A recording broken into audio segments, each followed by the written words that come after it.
நீ நான் காதல் சீரியல் நெக்ஸ்ட் பிரேமோ என்ன மாதிரியான ட்விஸ்ட் ஆக்க போகுதுன்னு பார்க்கலாம்.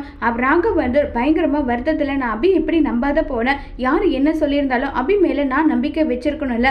நம்பிக்கை வைக்காதது என்னுடைய தப்பு தானே.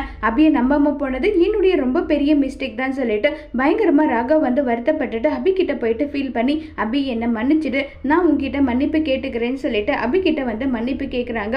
உடனே அபி இப்போ நீ மன்னிப்பு கேட்ப, அதுக்கப்புறம் நீ மன்னிப்பு கேட்க மாட்டேன். இது எல்லாமே நான் ஏற்றுக்கணுன்றது என்னுடைய அவசியம் கிடையாது. இப்போ எனக்கு நேரம் சரியில்லை, அதனால தான் அந்த கடவுள் என்னை இப்படியெல்லாம் சோதிக்கிறாரு. அதனால தான் என்னால் உண்மையை கிட்ட போய் கூட என்னால் நெருங்க முடியல. நான் இதை ஏற்றுக்கிறேன். கடவுள் என்ன உன் கூட இருக்க வைக்கிறாரு நான் நினச்சிக்கிறேன். ஆனால் அதுக்காக எக்கறது கொண்டு உன் கூடவே இருப்பேன்னு அர்த்தம் கிடையாது. ஏதோ ஒரு வகையில் முரளி கிருஷ்ணாவை பற்றின உண்மையை உனக்கு தெரியப்படுத்திட்டு நான் கண்டிப்பாக இந்த வீட்டை விட்டு போயிடுவேன். நீ பேசின பேச்சுக்கெல்லாம் மன்னிப்பே கிடையாது.